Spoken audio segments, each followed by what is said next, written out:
Implicit in this statement is the idea that all states, no matter how big or small, deserve respect and deserve to sit at the same table. மாநிலங்கள் எவ்வளவு சிறியதாக இருந்தாலும் பெரியதாக இருந்தாலும் அனைத்து மாநிலங்களும் ஒரே மாதிரியான மரியாதையையும் உரிமையையும் பெற்றிருக்கின்றன.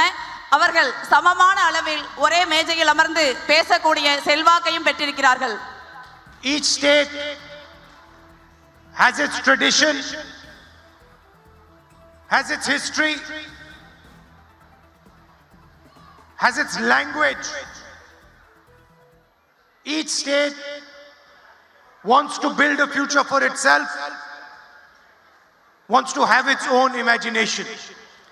ஒவ்வொரு மாநிலமும் ஒவ்வொரு கலாச்சாரமும் ஒவ்வொரு மொழியும் தனது வருங்காலத்திற்கான கனவுகளை தாங்களே நிர்மாணித்துக் கொள்ள வேண்டும். அதற்கான உரிமை அவர்களுக்கு உள்ளது. And our constitution accepts this. The people who designed the constitution understood that there are many traditions, many languages, many histories and many imaginations in India. அரசியல் சாசனம் இந்த உரிமைகளை உறுதி செய்கிறது. நமது நாட்டில் அரசியல் சாசனத்தை எழுதிய மகத்தான தலைவர்கள் இந்த மண்ணில் பல்வேறு தொன்மையான கலாச்சாரங்களும் பண்பாடும் பாரம்பரியமும் மொழிகளும் இணைந்திருக்கிறது என்பதை புரிந்து கொண்டிருக்கிறார்கள்.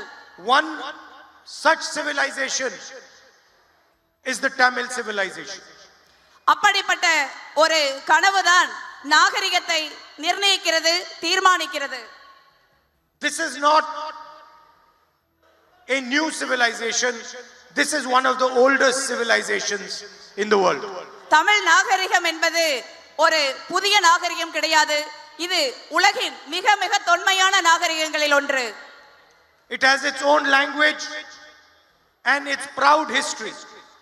இதற்கென்று மிக தொன்மையான மிக பழமையான மிக செம்மையான மொழி உள்ளது. இதற்கென்று மிகவும் வரலாற்று பழமை வாய்ந்த நாகரிகம் உள்ளது. And now the BJP has a new concept of India.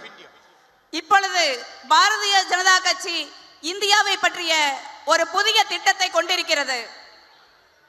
They openly state that there is one idea, one nation, one language, one history.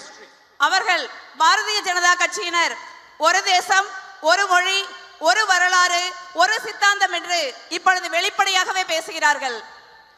If there is only one history in India, then what about the history of the Tamil people? இப்ப இந்தியாவில் ஒரே ஒரு வரலாறு தான் இருக்கும் என்றால் தமிழ் மொழியின் வரலாறு எங்க இருக்கிறது அதில்? What about the history of the Kannada people? Karnataka மக்களின் வரலாறு எங்க இருக்கிறது அதில்? What about the history of the Maharashtrian people? Maharashtra மக்களின் வரலாறுக்கு எங்கே இடம் இருக்கிறது? What about the history of the Manipuri people? Manipur மக்களின் வரலாற்றுக்கு எங்கே இடம் இருக்கிறது? They want that all these histories should be subservient to their idea of history. Bharatiya Janata கட்சி இந்தியாவில் உள்ள அனைத்து மாநிலங்களின் வரலாற்றும் தங்களுக்கு அடிபணிய வேண்டும், தங்கள் சித்தாந்தத்திற்கு கீழ் சிதைக்கப்பட வேண்டும் என்று விரும்புகிறார்கள். They want all Indian languages to be subservient to their idea of the Indian language. அனைத்து மாநிலங்களின் சிறப்பு வாய்ந்த மொழிகளும் தங்களது நோக்கத்திற்கு கீழே அடிமைப்படுத்த வேண்டும் என்று பாரதிய ஜனதா கட்சி நம்புகிறது.